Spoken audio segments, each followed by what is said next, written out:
Okay, huyu anasema dokta, kwema? Akaambia kwema, za kwako? Akaniambia nzuri. Akaambia dokta, nasumbuliwa na muwasho sehemu za siri, sana sana kwenye korodani, ila mostly wakati wa usiku kunawasha sana, lakini nikikuna sipati maumivu, ila najisikia vizuri. Baadhi ya madaktari waliniambia ni tatizo la mchafuko wa damu na nimetumia dawa nyingi pamoja na dawa za fungus, lakini bado hali haijawa sawa. So huyu ni mwanaume ambaye anapitia hii changamoto ya miwasho katika sehemu za siri, hasa katika sehemu za korodani, lakini pia anatoa shuhuda kwamba ameshatumia dawa nyingi za hospitalini, pharmacy, whatever, ikiwemo dawa za fungus, dawa za miwasho, lakini hajapata mafanikio. Na hiki ni kitu ambacho nimekuwa nikifundisha mara kwa mara.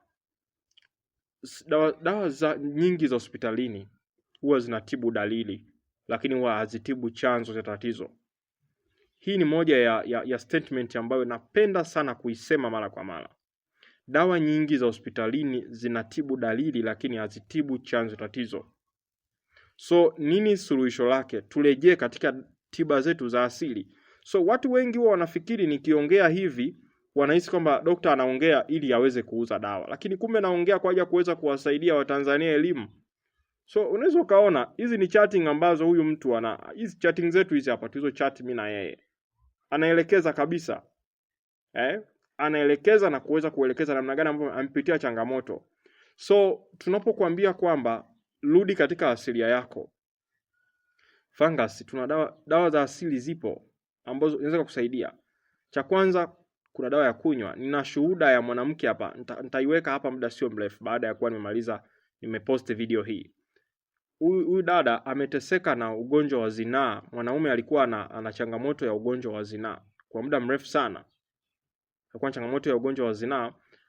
Ugonjwa ule alikuwa anapata vipele, vile vipele vinatengeneza vipele katika uume wa mwanaume. Mwanamume aliyetoka nje ya ndoa akaenda kupata ugonjwa wa zinaa huko. Wamehangaika sana tiba hospitalini mwaka mzima. Baada ya kuhangaika mwaka mzima katika kuweza kuongelea na rafiki yake, ambia hebu mtafute huyo daktari, mimi namfuatilia kupitia status. Akaniunganisha na dada, akanielekeza, akaniambia basi naomba niconnect na mume wangu. Nikaongea na mume wake, akasema dokta, nimehangaika sana, nimechoma sindano, whatever. Nikamwambia utapona, Mungu ni mwema. Ninaamini Mungu wa mbinguni aliyekutanisha Dr. Kuboja alikuwa na makusudio makubwa sana. Mwanaume akuamini. Nakumbuka nilituma dozi mara 2. Nilituma kwanza dawa ya kunywa, nikamtumia mwanaume dawa ya kunywa na wakanywa wote na mke wake. After a week, baada ya kumaliza ile dawa, nikaja nikatuma dawa aina ya pili. Ambayo ile dawa ilikuwa ni majani, na mwanaume alivyoyaona akawa na dharau kabisa. Ilikuwa ni majani ambayo alikuwa anapaka kwenye vile viupele ambavyo vilivyokuwa vilikuwa vinapasuka. Vikipasuka yule mwanaume anapata maumivu makali sana, to the extent kwamba hawezi hata kwenda ofisini tena. Hawezi hata kufanya kazi zake tena. Analala nyumbani, anaumwa hata wiki nzima. Maumivu yanakuwa ni makali sana. So baada ya kuwa nimemtumia ile dawa, akamwambia utanafanya kama hiyo dawa unapitisha katika uume wako, unapaka, cha kwanza unaitwanga kidogo, unaanza kusugua katika vile vipele. Fanya hivyo continuous siku 2 mpaka 3 ukiwa unasugua hiyo dawa, hayo majani yake. Unahakikisha ukishasugua paka yanakauka, then baada hapo unakaa bila nguo. Imeenda akafanya hivyo siku 3, baada hapo akakaa vipele vikawa vimekauka kabisa. Ikaenda wiki ya pili akasema dokta, huwa nikikaa hata wiki 2 3 vinarudi tena. Nikamwambia haviwezi kurudi kwa jina la Yesu. Akamaliza mwezi mzima hakuona vipele. Akamaliza mwezi wa pili hakuona vile vipele. Pale ndipo akaamini kwamba dokta nimepona.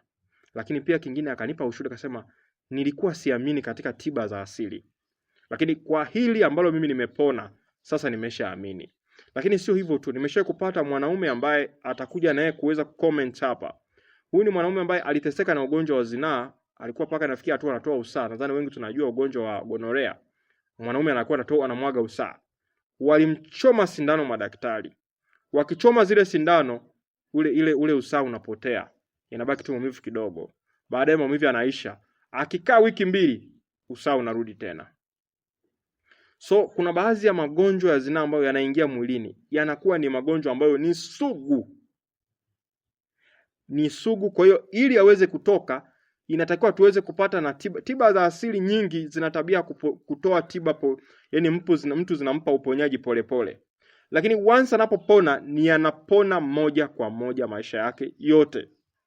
So baadaye huyu mwanaume alipona.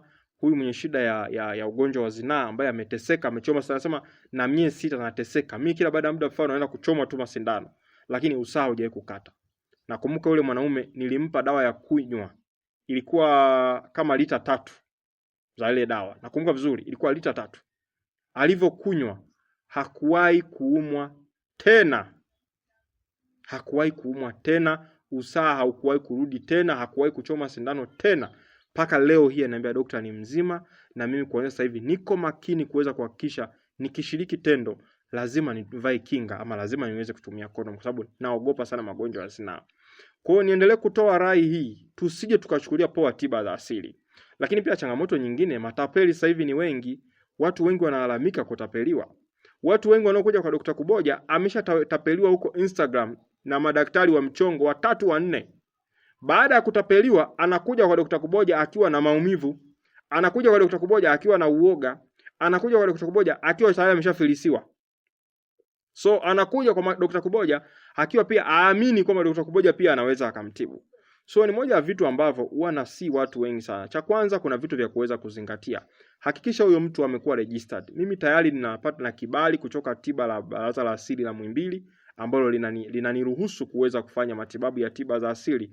Hii ni dunia nzima, sio Tanzania tu. Lakini pia na kibali cha tiba mbadala kwa hapa mkoa nilipo, natambulika pia na wazee na watu wenye mamlaka wanaohusika na tiba mbadala hapa. Kwa hiyo sio kutambulika tu kitaifa, natambulika pia hata katika mkoa husika nilionao. Lakini pia sio hivyo tu, nina kampuni ambayo iko registered, ambayo imekuwa registered kwa ajili ya changamoto za masuala ya kiafya na tiba mbadala. So hivi ni vitu ambavyo watu wengi wanakuwa wana complicate. Kwa hiyo kabla hujachagua daktari sahihi, hakikisha daktari unayekwenda kumchagua ni daktari mwenye viwango vya aina gani. Lakini daktari huyo anatambulika na Baraza la Tiba za Asili la Tanzania. So shida huwa mtu akiwa anaumwa anakuwa kama vile yuko confused, anakimbilia kila daktari anayemuona. So naomba pia tuwe makini juu ya hilo na tuweze kulizingatia kwa kiwango kikubwa sana. Naitwa Dr. Kuboja, bingwa wa magonjwa ya lishe pamoja na mahusiano.